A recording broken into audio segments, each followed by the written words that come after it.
Estem tornant cap al poble.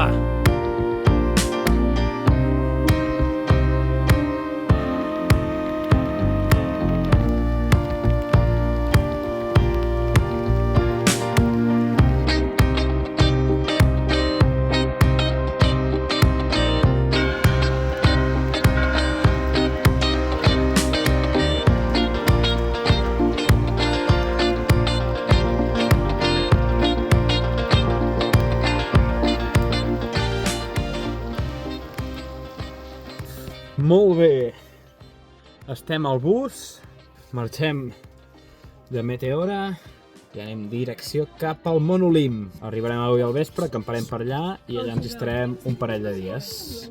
Fantàstic!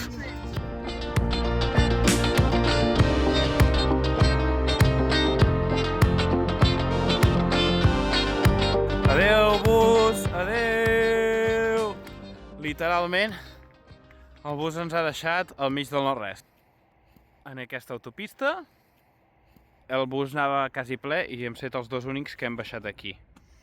Per tant, ha sigut molt raro parar des aquí, al mig del no-res, baixem nosaltres dos i adeu, és com si ens hagués abandonat. El bus anava en direcció a Salònica, que és una ciutat important, i quasi bé tothom va cap allà. En canvi nosaltres parem a mig camí perquè volem anar al Parc Nacional del Monolim. Per tant, ens ha deixat aquí al mig. I bueno, avui acamparem, següents dos, després anirem a una casa amb un Airbnb i tindrem temps per anar a voltar pel Parc Nacional del Monolim. Això sí, no podrem pujar dalt al Monolim perquè està ben nevat i els refugis estan tancats, no és temporada alta, però igualment és un parc molt interessant. Sense pujar a la muntanya ja val la pena, m'han dit. Aviam, ho comprovarem en primera persona aquests dies. Us desitgem que passeu una bona nit des d'aquí a l'autopista de Grècia, direcció al Monolim, que estaria per allà, però com que és de nit no el podem veure, ja el veurem demà. Si vols opio, pregunta-li a en Ken. Opio Ken!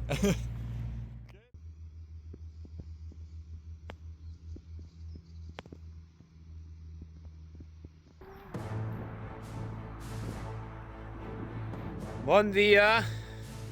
Un altre dia a Grècia, hem acampat aquí, al camp. Allà es veu el mar, allà al fons. I a l'altre cantó, aquí, es veu el Monolim. No es veu gaire la punta, es trobaria per allà. Però es veu tot el massís. Nosaltres, doncs, hem acampat just aquí. Hola! Ahir a la nit el bus ens va deixar allà al mig d'una autopista ben perduts. Sí, enmig de res. I vam intentar doncs, anar direcció cap al poble on avui tenim un apartament reservat, però clar, cada lloc que veiem era una base, era un lloc militar. Per allà, al final, que l'autopista està allà, doncs volíem acampar per allà. Tot allò està ballat. És un camp que està ballat tot. Posava que feien entrenament de vehicles oruga, també. De tancs i vehicles oruga. Allà no es podia acampar, o sigui, ens hagués aplastat un vehicle oruga, potser, avui al matí. A la nit has sentit tirs, no? Jo he sentit tiros, no sé si ho eren o no, o era paranoia, però estava despert i em vaig quedar un rato despert i sentia d'allà tiros, o sigui, allà està la base. Sí. I avui al matí, ben d'hora, he sentit la típica trompeta militar aquella.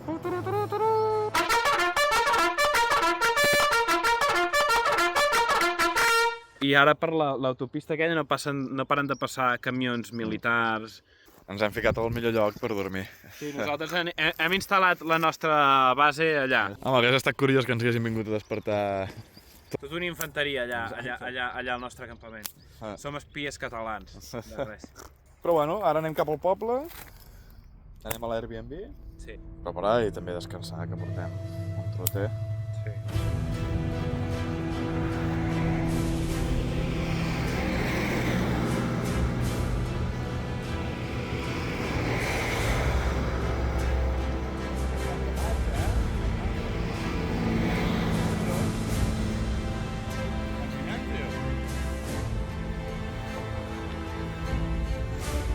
I aquí al camp de tir. I allà està la casa de Zeus. Tenim taxi? Com és que anem tan ràpid ara? Estem anant directes cap al poble. carregats en una camioneta, que sí? Yes! Això és el típic de les pel·lis, eh? Sí. Tenim l'escopeta aquí a sota.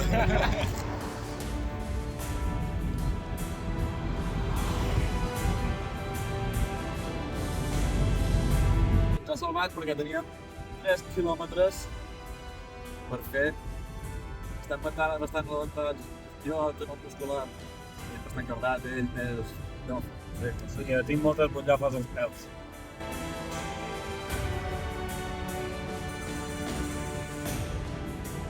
Demà investigarem la casa dels déus grecs.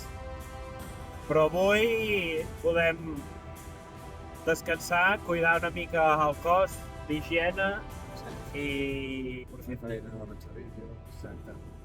Que tenim un lloc per estar tranquil·lets després de... 8 dies que estàvem molt intempestos, saps?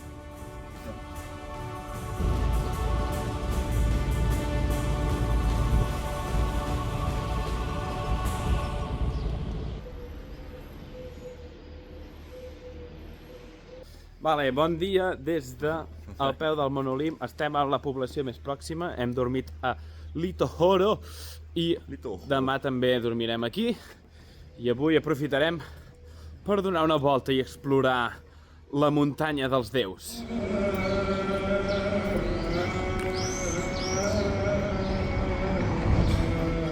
Just al costat del poble ja comença el massís del Monolim.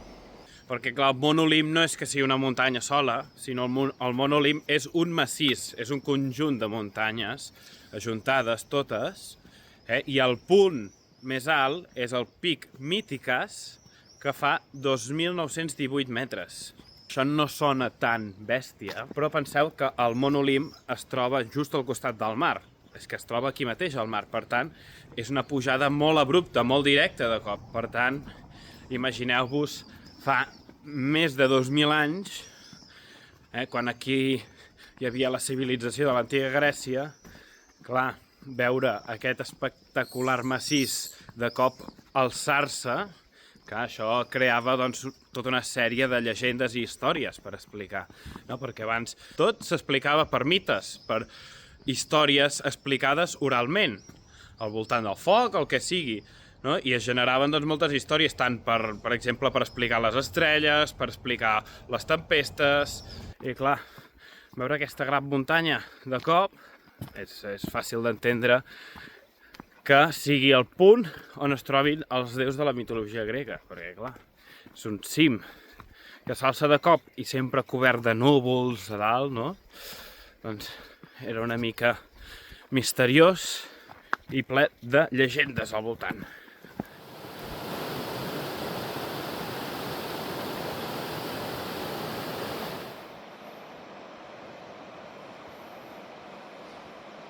El camí que hem de seguir serà anar resseguint aquest riu d'aquí. Com està l'aigua, Fan venir ganes de ficar-te dintre. Una mica freda està, Pot ser que aquest riu que vingui del Monolim, també de la residència dels déus, estigui bruta. Això és impossible. No? Beneït ja per veus jo,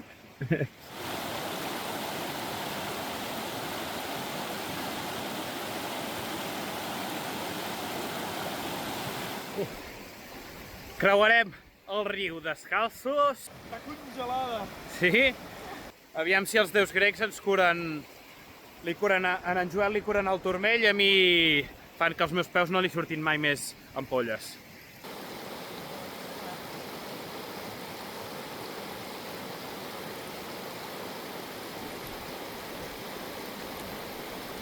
Ja està. Ara no tindrem mai més problemes de salut.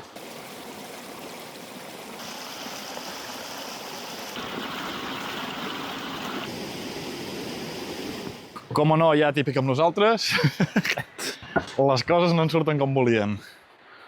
Ara ens han trobat un cartell que posava que el camí A4, que és el gran recorregut que volíem fer, estava tancat, però ens hem trobat un tio que semblava bastant el que cuidava aquesta zona, perquè anava amb una bossa de bessura. Ens ha dit que l'A4 està disponible durant 2 hores, que hi ha un pont que està caigut i que és impossible de travessar. Ara anem a veure unes cascades que hi ha aquí davant Anirem fent el camí. Si veiem que podem travessar pel riu, potser travessem, sense el pont. Si veiem que és molt impossible, no ho sé. Anirem fent camins per aquí, suposo.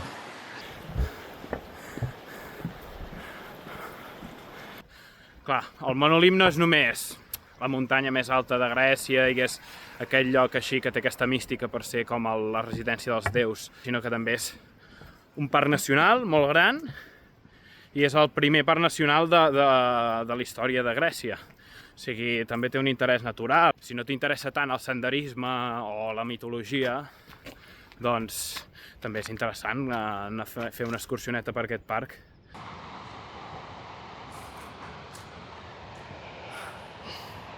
No sé si els micros podran fer gaire la funció. Això és la cascada.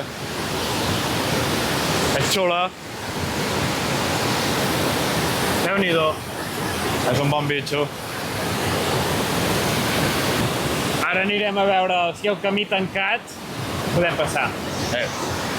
Si no, pujarem fins a on ens deixen. Sí, exacte. A veure què tal. Hem anat a veure la cascada, ara el que estan dient. No li ha agradat. No, el que estan dient, no, jo l'estic defensant. No em fiquis dintre el sac. No, però aviam, una cosa. Mira, això és el camí per anar fins a la cascada. Estem en una de les zones més salvatges, més naturals de Grècia. Jo el que no vull anar és per un camí supermodificat i superadaptat. Això no és res. I clar, aprofitem que estem en aquest parc per fer una miqueta de més d'aventura, no? Sí. I és el que m'està queixant. O sigui, està bé perquè per la gent que vol anar a fer una passejada és guai. I està molt bé, hi poden passar nens. Però sí que si t'agrada fer una mica més d'aventura, doncs... No, És una merda. Sí. Aquí és el camí de pixapins, el de baix, i aquest és el camí de veritat, però fica que està tancat perquè els ponts estan destrossats. Però bueno, aviam, si veiem que el pont està destrossat no passem. Hem travessat aquest bosc i venim d'allà, del poble de Litohoro. Litohoro. Veieu? I el mar està aquí mateix. Està allà. Sí, sí. El que es veu al fons. Al costat de Litohoro, aquelles instal·lacions del costat és la base militar. Sí. Sí, sí. Avui al matí s'ha tornat a sentir el...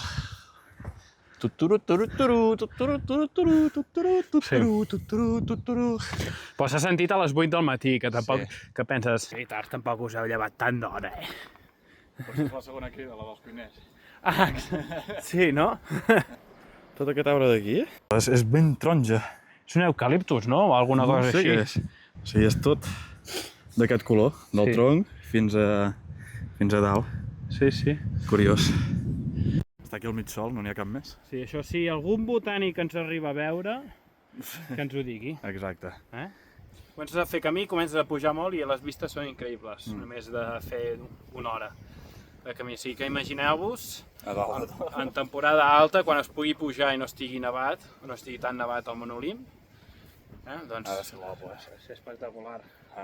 A veure si milloren més amunt. Segur que sí.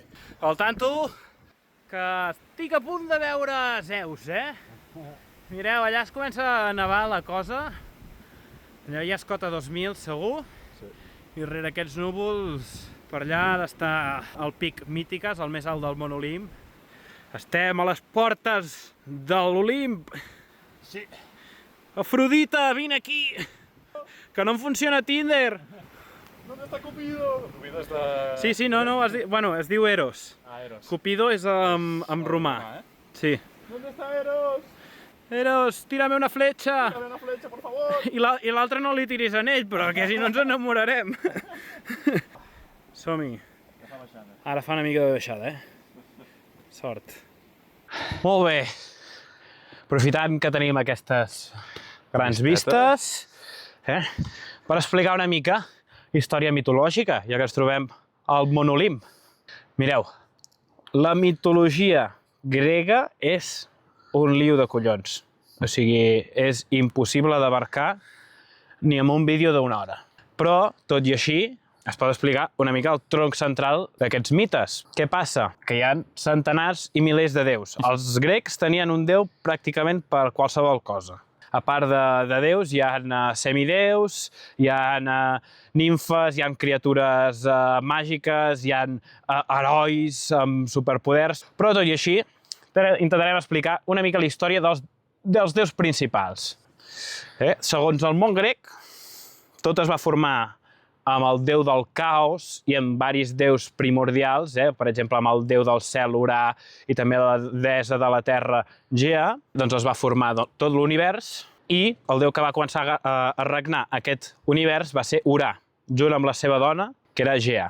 Aquests dos déus van tenir una sèrie de fills que eren una mica estranys, perquè van néixer sent molt grans, eren uns titans, i alguns tenien 1000 cares, 1000 ulls, eren uns monstres. I què va fer Urà, el pare? Què va fer? Doncs els va tancar a l'infern. Va dir, ui, jo aquests no els vull veure. Va dir prou. Sí, no suporto mirar-los a la cara. Molt lletjos, no sé com han sortit de mi. Exacte, i els tanco a l'infern.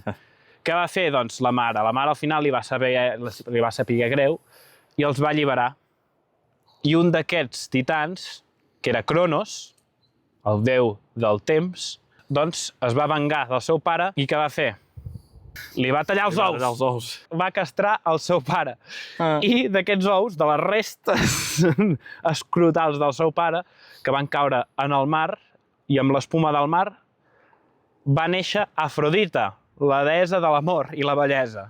Però dins dels titans, doncs els titans es van voler vengar del seu pare i en Cronos, es va anomenar el rei dels titans, doncs a començar a governar el món, junt amb la seva dona, que era Rea. Què va passar? Amb la seva dona van començar a tenir fills, però li van dir una profecia a Cronos, que era que li passaria igual que al seu pare. Es quedaria sense ous un altre cop? No ben bé, però que un dels seus fills el destronaria. I clar, en Cronos, què va fer? Doncs cada cop que la seva dona, la Rea, tenia un fill, se'l cruspia. Perquè, clar, ell el que no volia és perdre el poder. Assegurar-se que ningú fill el destronés se'ls anava cruspint. Però molt sensat, Sí, exacte, és un gran pare. Valors parentals increïbles.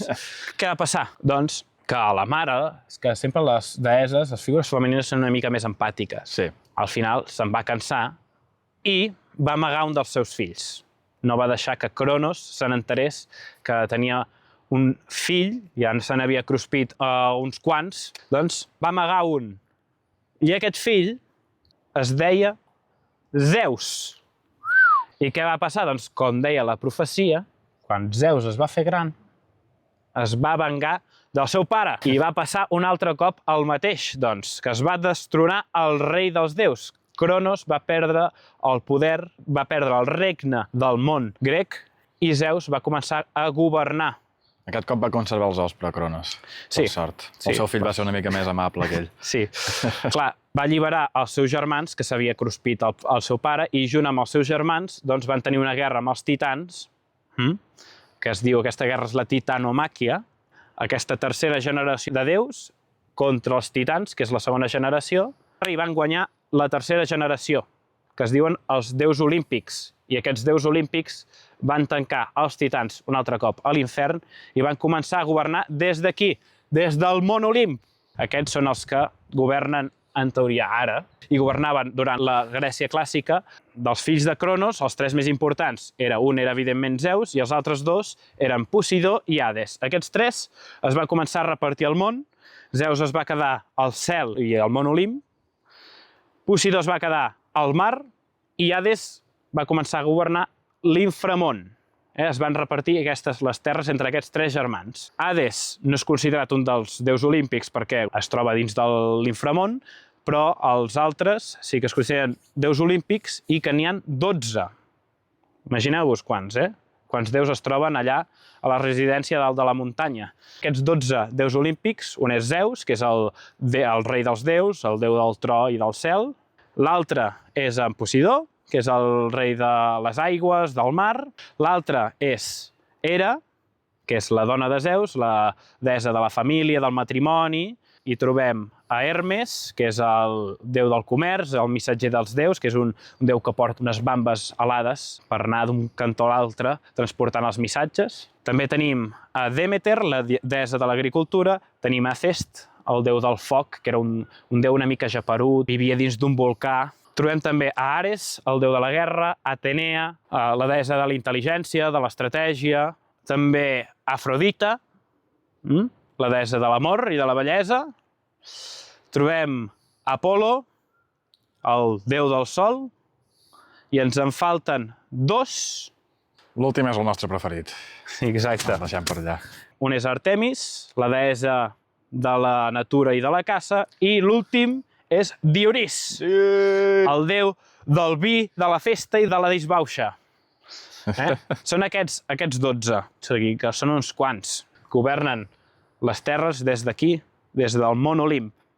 Aviam si ens en trobem algun per aquí. La majoria són o germans de Zeus o fills i filles de Zeus. Zeus, la seva dona és Hera, que és la deessa del matrimoni de la família, i Hera és la germana de Zeus, o sigui, Zeus es va casar amb la seva germana. Teníem poc per triar abans, o sigui que els podem perdonar. Bueno, poc per triar.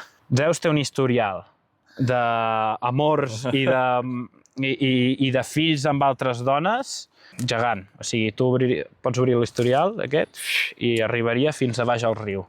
Doncs mireu, així hem resumit com hem pogut la història una mica mitològica.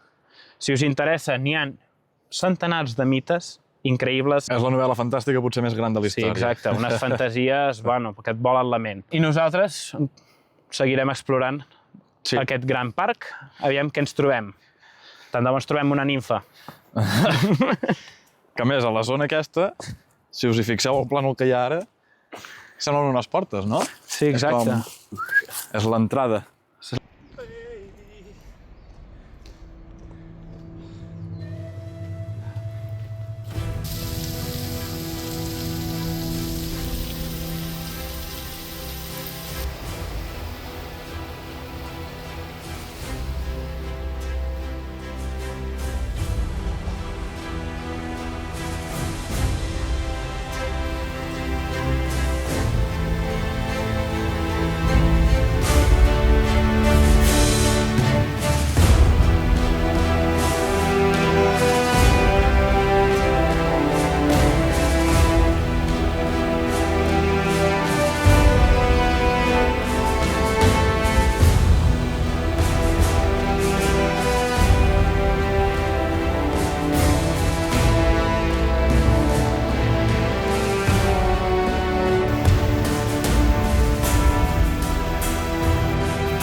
Tercera vegada que creuem un riu descalços. L'aigua està congeladíssima. Està tan freda que et desperta el sistema circulatori, el sistema nerviós i el sistema digestiu, fins i tot que avui al vespre cagaré un cagarro congelat. Parem a dinar. Aquí hi ha una petita ermita dins d'una cova.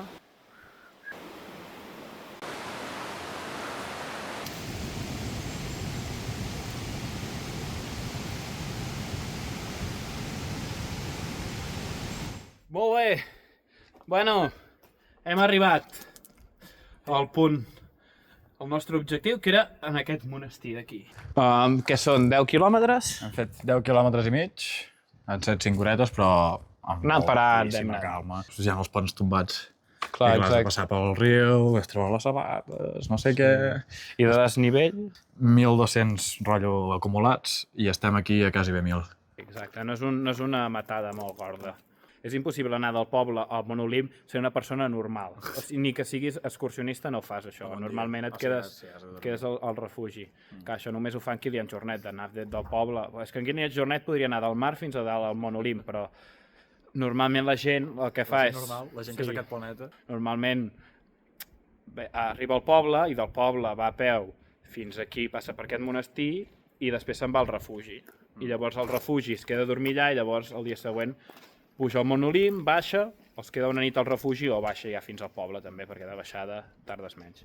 Clar, però ara està molt nevat i és... I els refugis estan tancats. I els refugis estan tancats. No és temporada. Aquest monasteri va estar cremat a l'original pels otomans i es va conservar prou, però tot i així van fer una bona destrossa. I al cap dels anys, un senyor alemany va venir aquí i va dir aquí s'amaguen els grecs i els nazis no volem que s'amaguin els grecs aquí. I li va cardar bombes. I aquesta d'aquí i alguna paret més són de les poques que queden del monasteri antic. Tot l'altre és renovat de fa res, de fa 100 anys enrere. I que el pobre monestir té una història bastant dura, no? O sigui, ha sigut cremat pels otomans i bombardejat pels nazis. Sí. Que els nazis no feien gaire bé. Chachas en el culito, els nazis, ai... Mira que xulo el sostre.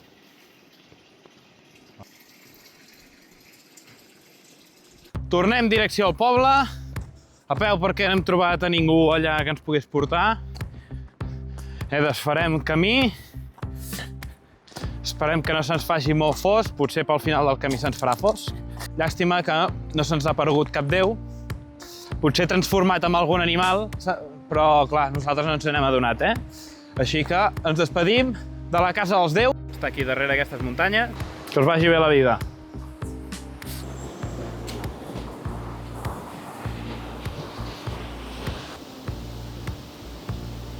Ja he perdut el compte de les vegades que hem hagut de creuar el riu perquè el pont està aixafat. Jo crec que unes 5 o 6. Això sí, els peus ja es van acostumant.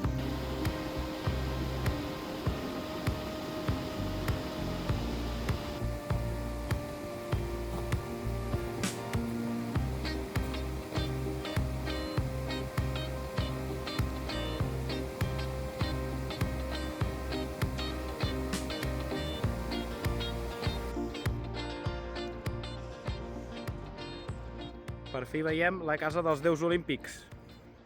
Ara sí, que es veu, amb aquesta llum, realment és una muntanya divina, Aviam si treu al cap Dionís. Home, Dionís que ens porti un parell de birres, no? El que hem de fer nosaltres és baixar, perquè aquesta llum també indica... Què indica aquesta llum? Queda una hora de foc amb el llum.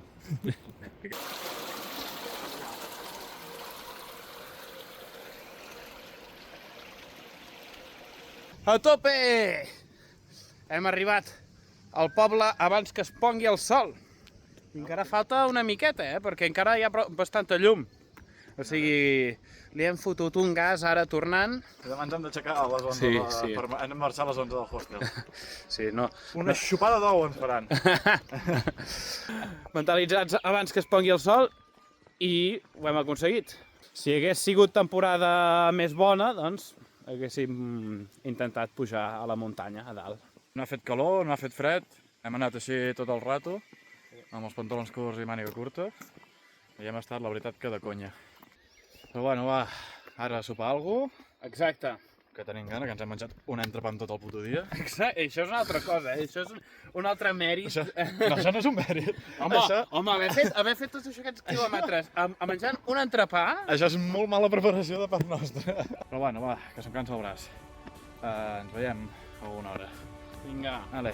seu bé.